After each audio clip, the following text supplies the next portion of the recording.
مورخہ 8 مئی سن 2003 حضرت مولانا طارق جمیل صاحب بمقام منڈی بہاؤدین میں بیان فرما رہے ہیں۔ موضوع ہے آئے سرکار محمد صلی اللہ علیہ وسلم۔ تیار کردہ علمی کیسٹ گھر کیسٹ اور سی ڈی ملنے کا پتہ نوٹ فرما لیں۔ علمی کیسٹ گھر بالمقابل مدنی مسجد فیڈلفی ایریا کراچی، فون نمبر 63400813 یا علمی کیسٹ گھر۔ لا يزال حيا قيوما الحمد لله الذي لم يلد ولم يولد ولم يكن له كفوا احد الحمد لله الذي ليس كمثله شيء وهو السميع البصير المتعالي عن الشريك والشبيه والنظير واشهد ان لا اله الا الله وحده لا شريك له وأشهد أن سيدنا ومولانا محمدا عبده ورسوله أرسله بالحق شاهدا ومبشرا ونذيرا وداعيا إلى الله بإذنه وسراجا منيرا صلى الله تعالى عليه وعلى آله وعلى أصحابه وبارك وسلم تسليما كثيرا كثيرا أما بعد أعوذ بالله من الشيطان الرجيم بسم الله الرحمن الرحيم تبارك الذي نزل الفرقان على عبده ليكون للعالمين نذيرا وقال تعالى ألف لام را كتاب أنزلناه إليك لتخرج الناس من الظلمات إلى النور وقال النبي صلى الله تبارك وتعالى عليه وسلم يا أبا سفيان جئتكم بكرامة الدنيا والآخرة أو كما قال صلى الله تبارك وتعالى عليه وسلم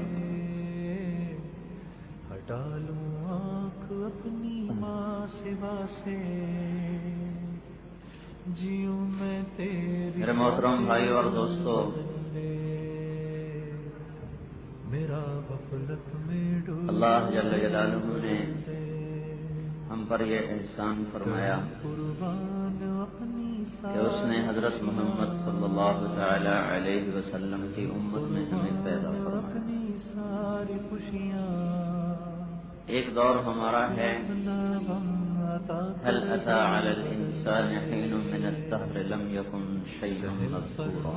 مسلسل یہ ایک دور ہے جب اللہ تعالیٰ فرما رہا ہے تم کچھ نہیں، فرما مسلسل وجودی کو۔ یاد اپنی دوسرا دور آیا انا خلقنا الانسان من نطفة امشاج، ہم نے انسان کو بنایا مرد اور عورت کے پانی سے۔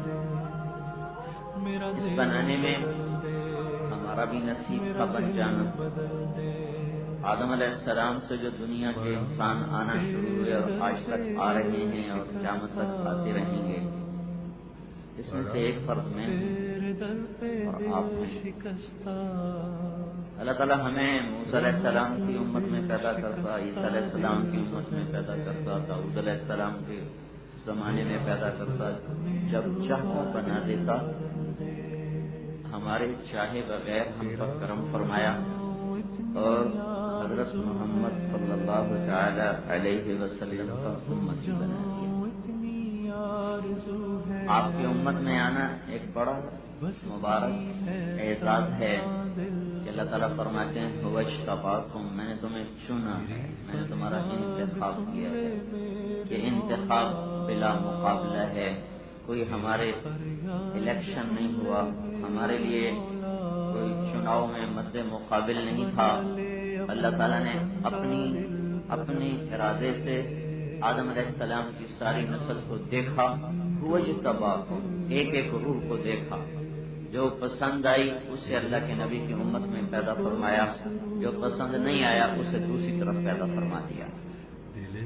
جیسے آپ پیٹی میں سے سیب اٹھا کے دیکھتے ہیں، جو پسند آتا ہے ترازو میں ڈالتے ہیں تلوانے کے لیے، جو پسند نہیں آتا آپ اسے واپس ٹوکری میں رکھ دیتے ہیں، اپنی پسند کا نکال کے تلوایا، جو پسند نہیں اسے واپس ٹوکری میں ڈالا، اللہ نے آدم علیہ السلام کی ساری نسل کو دیکھا، جن کو سر سے لے کر پاؤں تک پسند فرمایا، انہیں حضور کا امتی بنایا۔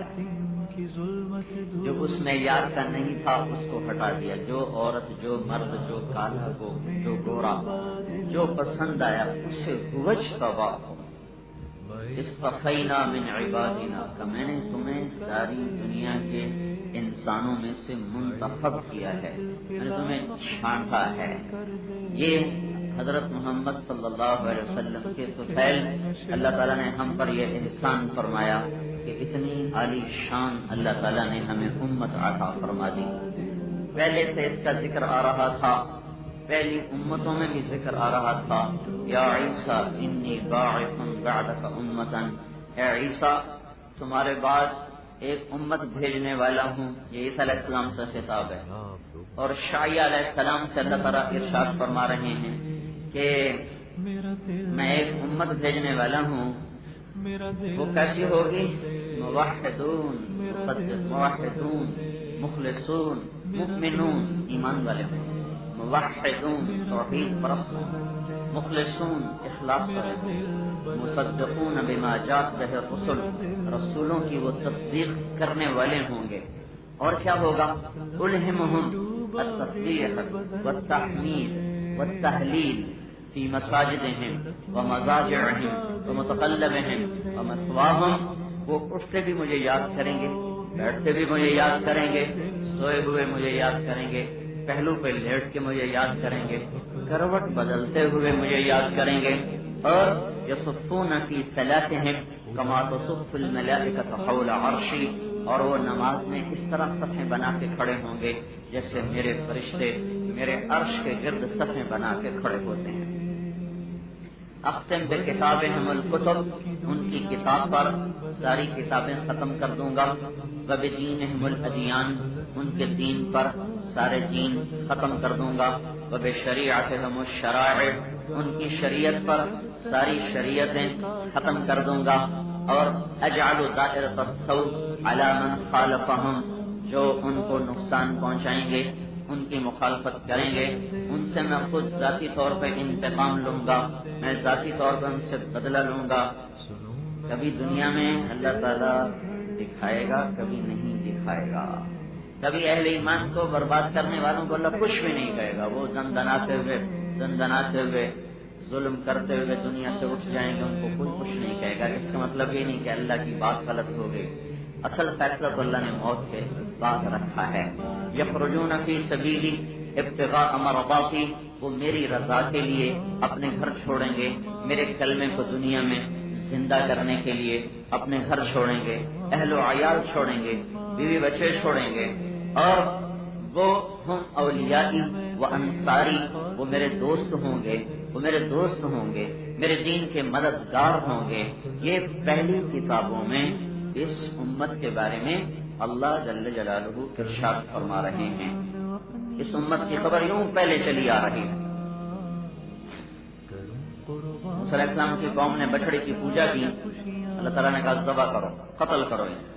موسیٰ علیہ السلام کو طور پر آئے کہ یا اللہ ویسے ہی معاف کر دے، 7 آدمیوں کو لے گئے۔ اللہ تعالیٰ نے فرمایا کہ تیری امت کی توبہ تو قتل ہی ہے، ہاں تیرے بعد ایک امت آئے گی، ایک نبی آئے گا، اس کی امت اس سے بھی بڑا کوئی گناہ کرے گی تو ان کے خالی بول پر انہیں معاف کر دو۔ وہ کہیں گے یا اللہ معاف کر دے، میں کہوں گا جاؤ معاف کر دیا۔ یہ موسیٰ علیہ السلام کو خبر دی جا رہی ہے۔ پہلی امتوں سے اس امت کو عزت بخشی۔ پھر قرآن پاک کنتم خیر امت، کنتم خیر امت، شاباش تم سب سے بہترین امت ہو۔ یہ کنتم خیر امت میں یہ اس کا محاوراتی مفہوم آ رہا ہے، جیسے ہم کسی کو کہتے ہیں نا شاباش بڑے اچھے ہو، تو اللہ تعالیٰ اس امت کو کہہ رہا ہے شاباش بڑی اچھی امت ہو، بڑی اچھی امت ہو۔ اچھا ہمیں کیا لگا ہوا ہے کہ تمہیں خاص بات لگی ہوئی، وہ کیا ہے؟ اخرجت، تم گھروں سے نکال دیے گئے ہو، تم گھروں سے نکل جاتے ہو۔ کہاں جاتے ہو؟ للناس، لوگوں کو نفع پہنچانے جاتے ہو۔ کون سا نفع پہنچاتے ہو؟ تأمرون بالمعروف، تم ان کو ایمان کی دعوت دیتے ہو، وتنہون عن المنکر، تم انہیں کفر و شرک سے ہٹاتے ہو، وتؤمنون باللہ، اور اللہ پر ایمان لاتے ہو۔ یہ پہلی امتوں کو بھی اعلان کیا گیا، قرآن پاک میں بھی اس امت کے لیے اس عزت اور سرفرازی کا اعلان کیا گیا کہ بہت اعلیٰ امت ہے۔ یہ سب حضرت محمد صلی اللہ تعالی علیہ وسلم کے اللہ تعالیٰ نے تو فیل اس امت پر بھی کرم فرمایا۔ جیسے کوئی بادشاہ کے گھر میں پیدا ہو جائے تو اس کا تو کمال نہیں، بادشاہی مل گئی، ہم اللہ کے نبی کی امت میں پیدا ہوئے، ہمارا کمال نہیں، ہمارے نصیب جاگ اٹھے، ہمارے نصیب جاگ اٹھے کہ اللہ تعالیٰ نے ہمیں اس امت میں پیدا کر کے احسان عظیم کیا اور ایک بہت عظیم الشان ہمیں کام عطا فرمایا۔ ساری دنیا میں اعلان کر دیا گیا ما كان محمد ابا احد من رجالكم ولكن رسول الله وخاتم النبيين وكان الله بكل شيء عليما۔ ساری دنیا میں اعلان کر دیا گیا کہ یہ نبی آخری نبی ہے، اس کے بعد کوئی نبی نہیں ہے۔ یہ قرآن پاک، حدیث پاک۔ مثلی ومثل الانبیاء من قبلی کمثل رجل بنا بیتا فاجمله واحسنه الا موضع لبنه في زاوية فجعل الناس يطوفون به ويعجبون له ويقولون هلا وضعت هذه فانا اللبنة الاخيرة وانا خاتم النبيين۔ آپ نے ارشاد فرمایا میری اور مجھ سے پہلے نبیوں کی مثال ایسے ہے جیسے کسی بنانے والے نے بڑا خوبصورت گھر بنایا اور اس کو بہت عالی شان بنایا، ایک کونے میں پتھر نہیں لگایا، سارا گھر مکمل پتھر کی جگہ خالی۔ لوگ گھر کو دیکھتے ہیں تو کہتے ہیں بڑا خوبصورت گھر ہے، بڑا عالی شان گھر ہے، پر یہاں پتھر کیوں نہیں لگایا؟ یہ پتھر لگ جاتا تو یہ گھر پورا ہو جاتا۔ تو آپ نے فرمایا سنو، وہ محل نبوت کا محل ہے اور وہ آخری پتھر میری ذات ہے جس پر نبوت کا محل مکمل ہوا۔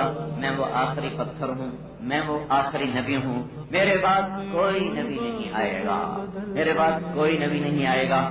اور اللہ تبارک و تعالی نے الیوم اکملت لکم دینکم واتممت علیکم نعمتی ورضیت لکم الاسلام دینا کا اعلان کر کے کہ دین مکمل ہو گیا، دین کامل ہو گیا، دین تمام ہو گیا۔ دو لفظ آئے ہیں، ایک کمال کا، ایک تمام۔ اکمل تو کمال سے ہے، اتمام تو تمام سے ہے۔ کمال اور تمام میں فرق ہے۔ کسی چیز کی صفتیں پوری ہوں تو اس کو کہتے ہیں کامل۔ ایک بچہ بہت نیک ہو، پاؤں سے لنگڑا ہو، اس کو کامل تو کہہ سکتے ہیں، تمام نہیں کہہ سکتے۔ کسی چیز کے اجزاء پورے ہوں اور صفتیں پوری نہ ہوں تو اس کو تمام کہتے ہیں، کامل نہیں کہتے۔ ایک نوجوان ہٹا کٹا خوبصورت لیکن نماز نہیں پڑھتا، زنا کرتا ہے، شراب پیتا ہے، جوا کھیلتا ہے، اس کو کامل نہیں کہتے، اس کو تمام کہتے ہیں۔ تو یہ دو لفظ ہیں قرآن میں، اکمل تو کامل، اتمم تو تمام۔ اکمل تو کا کیا مطلب کہ اس دین میں تمام صفات قیامت تک کے لیے پوری کر دی گئی ہیں، اس میں کوئی چیز اب گھٹ نہیں سکتی۔ اور تمام اس دین میں تمام اجزاء پورے کر دیے گئے ہیں، اب اس میں کوئی کمی نہیں آ سکتی۔ یہ کمی اور زیادتی سے پاک دین ہے۔ اس کے قرآن کا محافظ اللہ تعالیٰ خود ہے۔ پہلی قوموں پہ جو کتابیں اتریں ان کتابوں کی زبانیں ختم ہو گئیں، وہ کتابیں ختم ہو گئیں، ان کے ترجمے چلے، ترجموں کے بھی ترجمے چلے، اور اللہ نے ہمارے نبی پر خوبصورت قرآن کو اتارا، اس کے زیر زبر کی حفاظت کی، اس کے الفاظ کلمات اور حروف کی حفاظت کی۔ تو میرے بھائیو، اللہ نے اس امت میں پیدا کر کے ایک بڑا منصب دے کر، منصب کسی کام کے لیے دیا جاتا ہے، منصب ہمیں یہ ملا ہے کہ ہم نے پوری دنیا کے انسانوں کو اللہ اور اس کے رسول کا پیغام سنانا ہے اور پہنچانا ہے۔ اللہ تعالیٰ نے 1.25 لاکھ نبیوں کو بھیجا، رسلاً مبشرین و منذرین، نبی آئے بشارتیں سنانے، اللہ کے عذاب سے خبردار کرنے کے لیے۔ وما ارسلنا من رسول الا نوحی الیہ انہ لا الہ الا انا فاعبدون۔ تمام نبیوں کو ہم نے اس لیے بھیجا کہ وہ دنیا کے انسانوں کو بتائیں کہ لا الہ الا اللہ، اللہ ایک ہے، اس کی بندگی کرو، اس کی عبادت کرو۔ اللہ تبارک و تعالی نے ہمارے نبی پاک صلی اللہ علیہ وسلم کو بھی یہی پیغام دے کر بھیجا کہ انما یوحا الیہ انما الہکم الہ واحد، کہ میرے اوپر بھی یہی وحی اتاری گئی ہے کہ تمہارا اللہ ایک اللہ ہے، تمہارا مالک ایک مالک ہے، اس کی بندگی کرو، اس کی پوجا کرو۔ یہ پیغام حق پوری دنیا کے انسانوں کو سنانا اور بتانا اللہ تعالیٰ نے اس امت کے ذمہ لگایا۔ ہمارے نبی پر اللہ تعالیٰ نے نبوت کو کامل کیا، نبوت کا تمام کیا، سارے نبیوں کا سردار بنایا اور آپ پر شریعت کو مکمل فرما کر ساری امت کو کہا کہ جاؤ اپنے نبی کی پاکیزہ زندگی اور اس کی تعلیمات کو دنیا میں عام کرو۔ میرے بھائیو، تبلیغ کا کام ہم کوئی جماعت نہیں، جی ہم کوئی تبلیغ والے کوئی جماعت نہیں، ہم کوئی فرقہ نہیں، ہم کوئی کسی خاص مسلک والے نہیں، ہمارا تعارف ہے کہ ہم مسلمان ہیں۔ جب تک ہم اپنے آپ کو مسلمان کہیں گے ہم میں محبتیں باقی رہیں گی، مسلمان سے آگے جب تقسیم شروع کریں گے تو پھر ہم میں نفرتیں پیدا ہونی شروع ہو جائیں گی۔ اختلاف انسانیت میں باقی رہے گا، اس کو کوئی مٹا نہیں سکتا، اس امت میں بھی رہا، رہے گا، ہے اور رہے گا۔ پچھلوں میں بھی اختلاف تھا، ہوا، ہوتا چلا آیا، آج تک ہو رہا ہے، آئندہ بھی ہوتا رہے گا۔ لیکن میرے بھائیوں، اختلاف کے باوجود ہمیں محبت کرنے کا حکم دیا گیا ہے۔ اختلاف رائے کے باوجود چاہے وہ اختلاف مسلک میں ہو، رائے میں ہو اور گھر کی زندگی میں ہو، دفتر حکومت کی زندگی میں ہو، دین کے اجتہادی مسائل میں ہو، وہ اختلاف رکھنے کے باوجود ہمیں یہ حکم دیا گیا ہے ایک دوسرے سے محبت رکھو۔ واعتصموا بحبل اللہ جمیعا، اللہ کی رسی کو مضبوطی سے پکڑو، ولا تفرقوا، اور فرقہ نہ ہو جاؤ، ٹکڑے نہ ہو جاؤ، جماعت نہ بن جاؤ۔ میرے محترم بھائی اور دوستو، میں ایک مثال دیتا ہوں۔ آپ کئی ہزار کا مجمع بیٹھے ہیں اور میں بات کر رہا ہوں، میری بات ختم ہو جائے، ان سے پوچھو کیا کہا تھا طارق جمیل نے، کوئی کچھ کہے گا، کوئی کچھ کہے گا، حالانکہ بات ایک آدمی کے منہ سے براہ راست سنی جا رہی ہے، لیکن اس کے باوجود سمجھ کا معیار ہر ایک کا جدا جدا ہے، سوچنے کا معیار ہر ایک کا جدا جدا ہے۔ اسی طرح میرے محترم بھائی اور دوستو، اخلاق کے باوجود بھی، پورے اخلاق کے باوجود بھی اس امت میں اختلاف باقی رہے گا۔ اگر ہم مسلمان بن کے زندہ رہیں گے اور ایک دوسرے کے مسلک کا احترام کریں گے، ایک دوسرے کی رائے کا احترام کریں گے، تم سب غلط میں بالکل ٹھیک، تم سارے کافر میں صرف اکیلا مسلمان، تم سارے مشرک صرف میں موحد، اگر یہ رخ ہمارا قائم ہو گیا، جو قائم ہو چکا ہے اور موجود ہے، تو نفرتیں پروان چڑھتی جائیں گی اور ایک ایسی آگ جلے گی، ایک ایسی آگ بلند ہوگی جسے 7 سمندر کا پانی نہیں بجھائے گا اور برسات کی گھنگور گھٹائیں بھی نہیں برسا سکیں گی، فائر بریگیڈ ساری دنیا کے مل کر بھی اس آگ کو نہیں بجھا سکتے۔ یہ لوگ، یہ فائر بریگیڈ آسمان کا پانی، سمندر کا پانی تو لکڑی میں لگنے والی، پیٹرول میں لگنے والی آگ کو بجھاتا ہے، لیکن میرے بھائیوں، نفرتوں کی آگ ہڈیوں کے اندر سلگتی ہے، گوشت میں جلتی ہے۔ اس آگ کو صرف اللہ کے نبی کا طریقہ اور اس کی محبت اور اس کا اتباع اور ایک دوسرے کی رائے کا احترام، صرف یہ چیز ہے جو اس محبت، جو اس آگ پہ پانی ڈال سکتی ہے۔ اگر ہم نے یہ محبت نہ سیکھی اور اپنے آپ کو بھی صحیح سمجھتے رہے اور اوروں پر پانی پھیرتے رہے تو میرے بھائیوں، ہم پہلے ہی مٹ رہے ہیں، پھر اور بھی مٹتے چلے جائیں گے اور ہلاک و برباد ہوتے چلے جائیں گے۔ تاریخ اپنے آپ کو دہراتی ہے، تاریخ اپنے آپ کو دہراتی ہے۔ عراق میں پہلی کربلا بھی محرم میں قائم ہوئی، 61 ہجری 10 محرم میں امام حسین رضی اللہ تعالیٰ عنہ کے شہید کیا گیا۔ پھر دوسری کربلا 656 ہجری میں جب ہلاکو خان نے بغداد سے حملہ کیا تو وہ بھی محرم کا مہینہ تھا۔ اللہ کی تقدیر ہے، حکمت ہے، پھر آج کے ہلاکوں نے جب عراق پہ حملہ کیا تو بھی مہینہ محرم کا تھا۔ محرم جب ہلاکو خان نے 1258 عیسوی اور 10 فروری کو 656 ہجری اور محرم میں مستعصم باللہ نے چابیاں ہلاکو کے حوالے کی تھی۔ 40 دن محاصرہ جاری رہا۔ اس وقت جب ہلاکو حملے کے لیے آ رہا تھا تو شیعہ سنی آپس میں لڑ رہے تھے اور مختلف مسالک کے علماء آپس میں مناظرے کر رہے تھے۔ وہ اس کو کہتا تم غلط، وہ اسے کہتا تم غلط، وہ اسے کہتا تم غلط، وہ اسے کہتا تم غلط۔ بڑے بڑے عمراء وہ زنا میں لگ گئے تھے، شراب میں لگ گئے تھے، گانا عام تھا اور اور جوا عام تھا، مال کی دوڑ تھی اور دین سے بے خبری تھی. ادھر اس کی فوجیں آ رہی تھیں اور ادھر عمراء اور نوجوان طبقہ زنا میں مشغول ہو چکا، شراب میں مشغول ہو چکا، اور علماء اور جو دیندار طبقہ وہ آپس میں ایک دوسرے کو غلط کہنے پر تم غلط میں ٹھیک، تم غلط میں ٹھیک، میرا مسئلہ ٹھیک تمہارا غلط، میرا مسئلہ ٹھیک تمہارا غلط، تم گمراہ میں ہدایت پر، تم گمراہ میں ہدایت پر. یہ اس قدر شدید ہو چکا تھا کہ ایک دوسرے کو گالیاں دینا، ایک دوسرے کو مارنا، حملے کرنا، قتل تک کرنے کی نوبت آ رہی تھی. اور ادھر ایک آگ کی شکل میں، ایک عذاب کی شکل میں ہلاکو وہ چلا آ رہا تھا اور اس کے باوجود ان کی آنکھیں نہ کھلی. آج بھی ہلاکوں سے دنیا بھر چکی ہے، دنیا ہلاکوں اور چنگیزوں سے بھر چکی ہے. زمین بھی تیور بدل رہی ہے، فلک بھی آنکھیں دکھا رہا ہے، زمین کے تیور بدلے ہیں، آسمان کی آنکھیں ماتھے پہ چڑھ چکی ہیں. لیل و نہار کی گردش مسلمانوں کے خلاف چل چکی ہے. نہ اس میں اللہ تعالیٰ، نہ کوئی اللہ پر الزام ہے، نہ دین اسلام اور شریعت میں کوئی کمی ہے.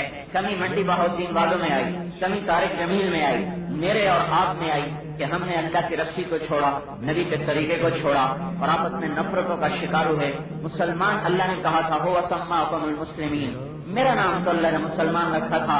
میں نے اپنے آپ کو کبھی کچھ بنایا، کبھی کچھ بنایا، کبھی کچھ بنایا.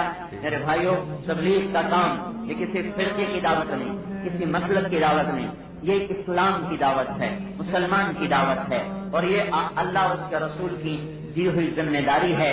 کیا ہے کہ دنیا میں کوئی نبی نہیں آنے والا، اللہ کا پیغام پوری دنیا کے انسانوں کو جا کر پہنچاؤ، اللہ کے نبی کی مبارک زندگی پوری دنیا کے انسانوں کو پہنچاؤ.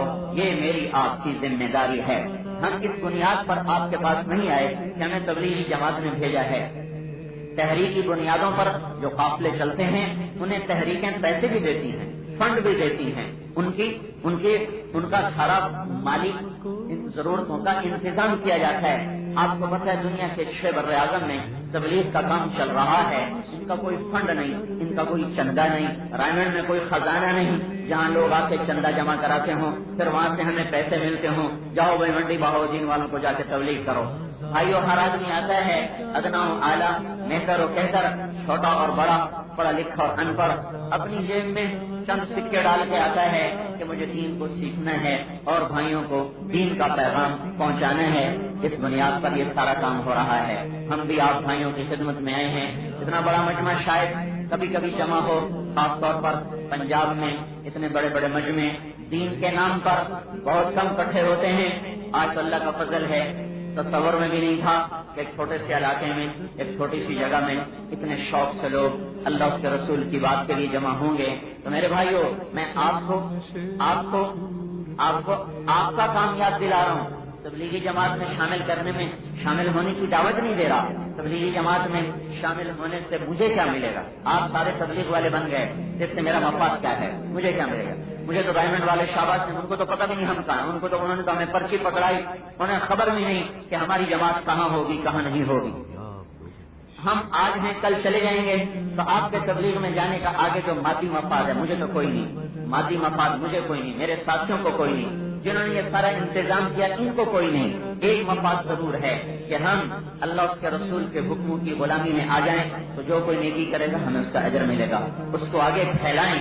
یہ میرا آپ کا مشترکہ کام ہے. بھائیو، اپنی ذمہ داری سمجھو اللہ کے واسطے. میرے بھائیو، اللہ تعالیٰ نے آپ کو بہت بڑا منصب دیا ہے. آپ مسلمان ہیں، آپ حضرت محمد صلی اللہ علیہ وسلم کے امتی ہیں. ایک ڈاکٹر ہونے کی حیثیت سے آپ کے ذمہ علاج ہوتا ہے، انجینئر ہونے کی حیثیت سے سڑکیں پل بنانا ذمہ ہوتا ہے، باپ ہونے کی حیثیت سے بچوں کی تربیت، حامد ہونے کی حیثیت سے بیوی کے حقوق، بیٹا ہونے کی حیثیت سے ماں باپ کی خدمت، بھائی ہونے کی حیثیت سے بھائی کا حق اور بہنوں کا حق، اور جتنے رشتے ہیں نسبتیں ہیں اس کے لحاظ سے، پڑوسی ہونے کی حیثیت سے پڑوس کا حق، حضرت محمد صلی اللہ علیہ وسلم کا امتی ہونے کی حیثیت سے ہمارے ذمہ کیا ہے؟ پوری دنیا کے انسانوں کو یہ بتانا کہ اللہ اس کے رسول کی غلامی میں آ جاؤ. اس کے بغیر نہ دنیا میں نجات ہے نہ آخرت میں نجات ہے. اللہ تعالیٰ نے ہمارے نبی کو ساری دنیا کے انسانوں تک یہ پیغام پہنچانے کے لیے بھیجا، ساری دنیا کے انسانوں کو یہ پیغام حق پہنچانے کے لیے بھیجا. اس کا تقاضا یہ تھا کہ آپ آج بھی زندہ ہوتے اور اپنا پیغام سناتے. 23 سال کے بعد اللہ نے واپس بلایا. سب سے تھوڑی عمر ملی 63 سال 4 دن، 63 سال 4 دن۔ کس لحاظ سے؟ چاند کے لحاظ سے، سورج کے لحاظ سے، جنوری فروری کے کیلنڈر کے لحاظ سے 61.5 سال، 61 سال 6 مہینے چند دن۔ چاند کے لحاظ سے محرم صفر ربیع الاول کے لحاظ سے 63 سال 4 دن۔ ایام کے لحاظ سے 22,330 دن اور 6 گھنٹے، یہ آپ کی ٹوٹل زندگی 22,330 دن اور 31ویں دن میں 6 گھنٹے۔ چاشت کے وقت آپ نے طلوع صادق سے لے کر 6 گھنٹے کے بعد اللہ کے پاس چلے گئے، اس میں نبوت کے سال 23 سال، 23 سال کے دن 8,156 دن ہیں، جس میں اللہ تعالیٰ کہہ رہا ہے کہ قل یا ایھا الناس انی رسول اللہ الیکم جمیعا، اے میرے حبیب اعلان کر میں پوری دنیا کے انسانوں کا رسول ہوں۔ اس پیغام کو سنانا تھا سارے عالم میں کہ اے لوگو اللہ کی مانو، دنیا بھی تمہاری آخرت بھی تمہاری۔ لیکن کیا ہوا؟ آپ تو 23 سال کے بعد اللہ کے پاس چلے گئے، اب پیچھے کون کرے گا؟ اب کون کرے گا؟ اللہ نے سنت کا انتخاب کیا۔ اللہ تعالیٰ نے ہمارے نبی کو ساری دنیا کے انسانوں کی نبوت دی، اس کے لحاظ سے تو آپ بڑے بادشاہ کے گھر میں پیدا ہوتے، آپ ملک شام میں پیدا ہوتے، ایران میں پیدا ہوتے، لیکن ہم تھوڑا سا پیچھے لوٹ جائیں۔ ربیع الاول کا مہینہ چڑھ گیا، اسی کی مناسبت سے پانچویں رات ہے آج۔ اس مہینے، اس مبارک مہینے میں، اس عالم میں اللہ تعالیٰ نے اس عالم کو اللہ نے یہ شرف بخشا کہ کائنات کی سب سے مقدس ترین ہستی کو وجود ملا۔ اللہ تعالیٰ نے سارے نبیوں کو بھیجا، لیکن ہمارے نبی کی آمد سب سے جدا تھی، سب سے نرالی تھی۔ دنیا انسانیت کو خبر، آسمانوں میں خبر، نبیوں کو خبر، ایک نبی آئے گا جو سارے عالم کا نجات دہندہ بن کے آئے گا۔ پہلی کتابوں میں سے سنو، پہلی کتابوں میں سے کہ انی اريد ان اجعل الملک فی القلع، میں چاہتا ہوں صحرا نشینوں کو بادشاہ بنا دوں، صحرا نشینوں کو بادشاہ بنا دوں۔ وَأَبْعَثُ أُمِّيًّا مِنَ الْأُمِّيِّينَ، اور امیوں میں ایک امی نبی پیدا کروں۔ وہ کیسا ہوگا؟ لا يقول الخنا، بری بات نہیں کرے گا۔ اس کی چال کیسی ہوگی؟ لو يمشي على الصراط لم يطفئ تحت قدميه من سکینته، دو جہان کی سرداری لے کر آئے گا، لیکن اتنی مسکنت سے زمین پر چلے گا کہ اس کے پاؤں کے نیچے اگر چراغ بھی آ جائے تو بجھنے نہیں پائے گا، ایسی تواضع سے زمین پہ قدم رکھے گا۔ لو یمشی علی القصب الیابس لم یسمع من تحت قدميه، وہ خشک لکڑیوں پر بھی چلے گا تو اس کے چلنے کی آواز نہیں آئے گی، وہ اتنی تواضع سے زمین پر پاؤں رکھے گا۔ اجعل السکینۃ لباسہ، مسکنت اس کا لباس ہوگا۔ والبر شعارہ، نیکی اس کی پہچان ہوگی۔ الصدق والوفاء طبیعتہ، سچائی اور وفا اس کی طبیعت ہوگی۔ العفو والمعروف خلقہ، معاف کرنا، اچھا سلوک کرنا اس کے اخلاق ہوں گے۔ والاسلام ملتہ، اسلام اس کا دین ہوگا۔ احمد اسمہ، اس کا نام احمد ہوگا۔ اہدی بہ بعض الضلالہ، اس کی برکت سے ہدایت دوں گا۔ ارفع بہ بعض الخمالہ، اس کی برکت سے بس نیچوں کو اونچا کر دوں گا، بست کو بلند کر دوں گا۔ اکثر بہ بعض القلہ، اس کے طفیل تھوڑوں کو زیادہ کر دوں گا۔ واغنی بہ بعض العیلہ، اس کے طفیل میں فقر والوں کو غنی بنا دوں گا۔ اؤلف بہ بین احواء متشتتہ واقوام مختلفہ، میں اس کے طفیل مختلف قبیلوں کو، مختلف دل والوں کو اکٹھا کر دوں گا۔ واستنقذ بہ فئام من الناس عظیما من الہلکہ، اس کی برکت سے میں بڑی قوموں کو اور بہت بڑی انسانیت کو اس کے طفیل دوزخ سے نکال کے جنت میں پہنچا دوں گا۔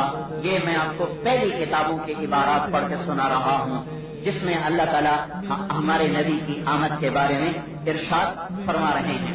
اور اللہ تبارک و تعالیٰ نے جب آپ کو دنیا میں بھیجنے کا ارادہ فرمایا، ربیع الاول کا مہینہ اس کے لیے آپ نے منتخب فرمایا۔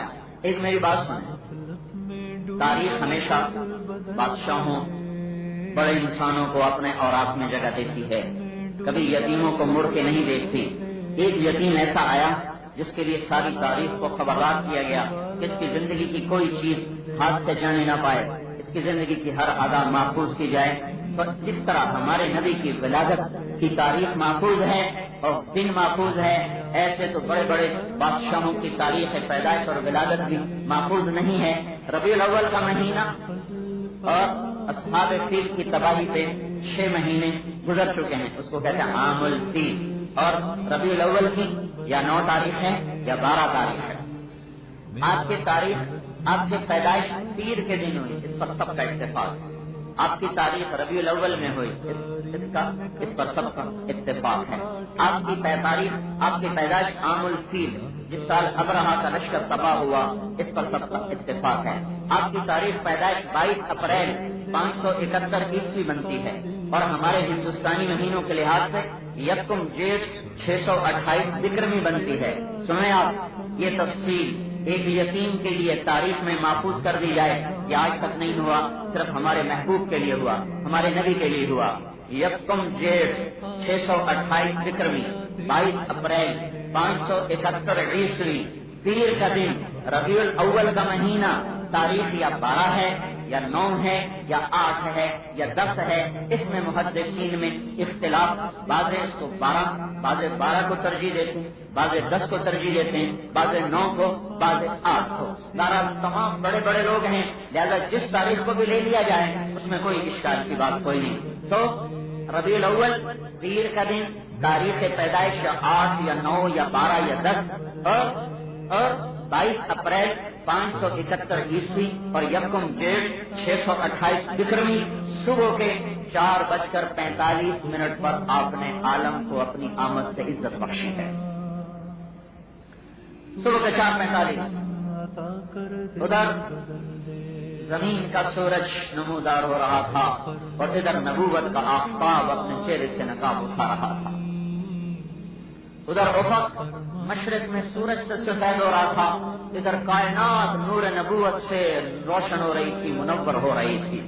آپ کی آمد کی سب سے جدا بچہ پیدا ہوتا ہے، ماں کی آنکھ جڑی ہوئی ہوتی ہے۔ ہمارے نبی پیدا ہوئے، ولدا مقطوع السرہ، آپ کی ناک ماں کی آنکھ سے کٹی ہوئی تھی، پیٹ سے ہی کٹ کے آئی تھی، باہر نہیں کاٹنی پڑی۔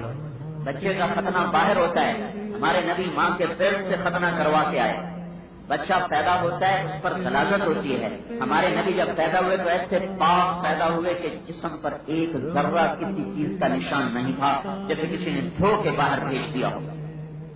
آپ کی پیدائش پر حضرت آمنہ پر ایسی دنیا روشن ہوئی، مشرق سے مغرب تک روشنیاں پھیلتی چلی گئیں، اور آپ کی پیدائش پر عربوں میں دستور تھا، جو بچہ رات کو پیدا ہوتا تھا اس کو دیکھتے نہیں تھے کہ نظر لگ جائے گی، تو اس پر ایک ہانڈی رکھ دیتے تھے، ہانڈی پر صبح اس کو اٹھاتے تھے، اس میں سوراخ ہوتے تھے، ہوا اندر جاتی رہتی، تو ان کی ماں نے لٹا کر جلدی صبح سے ہانڈی رکھ دی، ہانڈی رکھ کر پیچھے ہٹی تو ٹھک کی آواز آئی اور ہانڈی 2 ٹکڑے ہو کے ایک ٹکڑا ادھر گرے گا، ایک ادھر گر گیا۔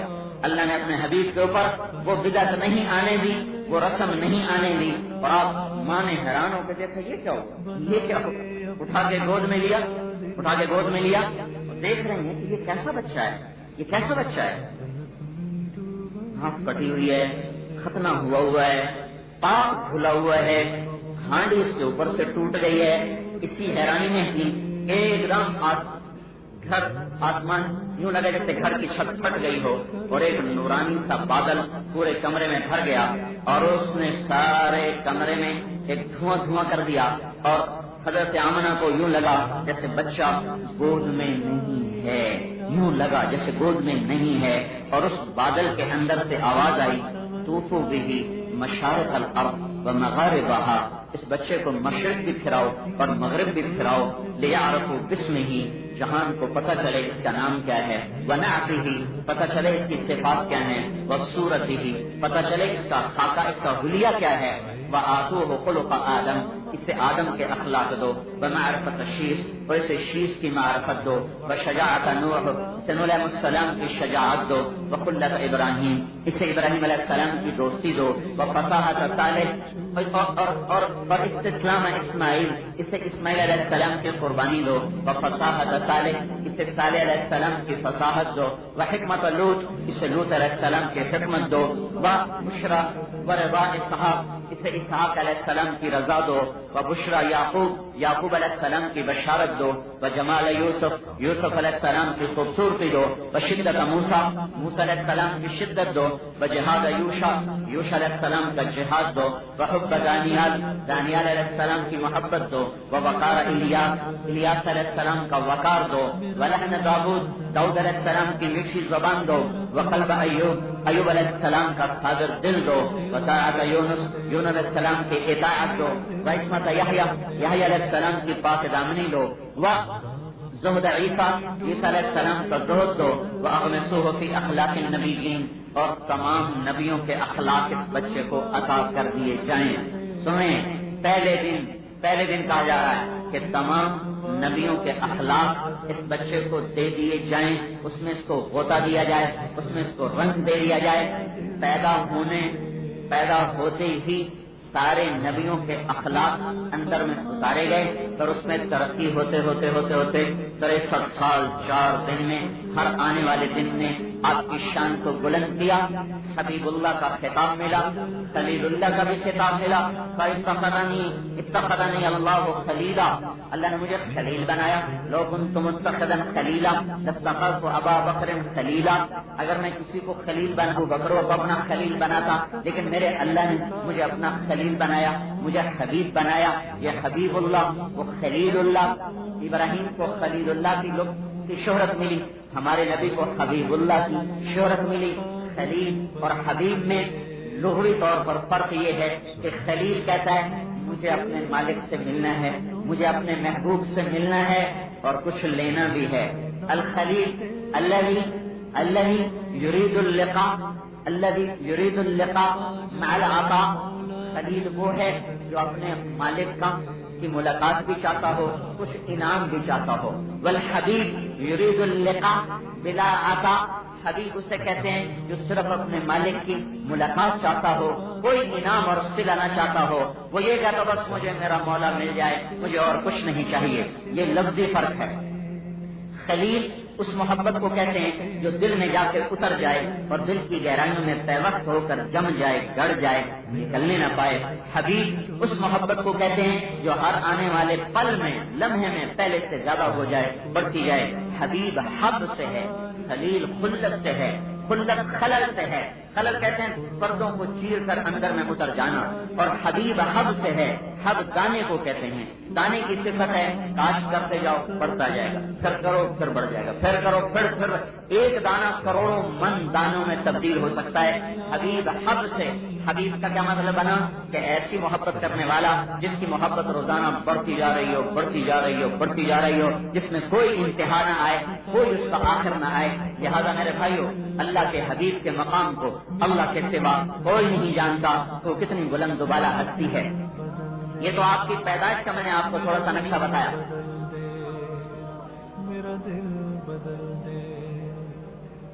یتیم پیدا ہوئے، اماں کے پیٹ میں 2 مہینے کے تھے کہ اللہ تعالیٰ نے باپ کو بلا لیا، باپ کو اپنے پاس بلا لیا۔ 6 سال کے تھے، ماں کو بلا لیا۔ میں اب واہ گیا صرف یہ دیکھنے کے لیے کہ وہ کیسا منظر ہوگا جس میں اللہ کے نبی 6 برس کی عمر میں اپنی ماں کو دنیا سے جاتا دیکھ رہے ہوں گے۔ ایک طرف ام ایمن ساتھ تھی، ام ایمن جو باندھی تھی ہردامنا کی، اور ماں اور ایک بچہ، اور ابوا وہ میدان میں نے کھڑے ہم پہنچے جب شام ہو رہی تھی۔ شام میں نے چاروں طرف دیکھا، کالے پہاڑ، بنجر صحرا، اور ایسے ٹیلے پر قبر تھی۔ مجھے خیال آ رہا تھا اس وقت کہ اگر اللہ چاہتا اور حضرت آمنہ کو 4 دن بعد میں آپ کا سفر مؤخر کر دیتا تو حضرت آمنہ کا انتقال مدینے میں ہوتا، تو آپ کو نانا ماموں سنبھالتے۔ 4 دن پہلے چلی جاتی تو جا کے انتقال مکے میں ہوتا تو دادا اور چاچے سنبھالتے. اللہ کی بھی کیا قدرت ہے، اپنے محبوب کو ایسا صدمہ دیا کہ بیچ جنگل اور صحرا میں ماں کو بلایا، جبکہ آپ 6 سال کے در ماں کے سرانے ایسے غم کی تصویر بنے اپنی ماں کو دیکھ رہے تھے. اور حضرت آمنہ نے ایسے الوداعی نظر بیٹے پر ڈالی اور ارشاد فرمایا، میں تو جا رہی ہوں لیکن ایک ایسا بچہ چھوڑ کے جا رہی ہوں جس کا نام ساری دنیا میں چمکے گا. دور دور تک آبادی بھی کوئی نہیں، بچوں کی آبادی بھی وہاں سے دور تھی، پتہ نہیں کیسے قبر کھودی ہوگی، کس کو بلایا ہوگا. اور مکے تک آگے مزید 3 دن کا سفر تھا. وہ 3 دن آپ نے کیسے روتے روتے گزارے ہوں گے یہ تو وہ جانے، اللہ جانے. ان گھاٹیوں سے اللہ تعالیٰ نے اپنے محبوب پاک صلی اللہ تبارک و تعالیٰ علیہ وسلم کو گزارا. تو اونچے مقام پر پہنچانے کے لیے گھاٹیوں سے گزرنا ضروری ہوتا ہے. میرے بھائیوں، کامل اکمل شریعت، کامل اکمل نبی دنیا اور آخرت کی سرداریاں لے کر آیا، عزتیں لے کر آیا، بلندیاں لے کر آیا. تو میرے بھائیوں، اس محبوب صلی اللہ تعالی علیہ وسلم، اس مبارک صلی اللہ تعالی علیہ وسلم، اس سید الکونین صلی اللہ تعالی علیہ وسلم کی پیاری زندگی کو دنیا میں عام کرنا اور رواج دینا، یہ میری آپ کی محنت ہے، یہ تبلیغ کے کام کا خلاصہ ہے. آپ کی پیدائش سب سے نرالی، آپ کا آنا سب سے نرالا، اور ساری دنیا کے بت جس دن آپ پیدا ہوئے زمین پہ جا گرے. ایران کے دربار میں 1000 سال سے آگ جل رہی تھی، ایک دم بجھ گئی. بادشاہوں کے تخت الٹے ہو گئے، بادشاہوں کے تخت الٹے ہو گئے. بتوں میں سے آوازیں آنے لگی، ہمارا زمانہ چلا گیا، ہمارا زمانہ چلا گیا. اور ساری دنیا کے بت زمین پہ جا گرے. ایک یہودی صبح کہنے لگا، تجارت کے لیے آیا تھا، کہنے لگا آج کوئی قریش کا بیٹا پیدا ہوا ہے؟ کہنے لگے ہاں.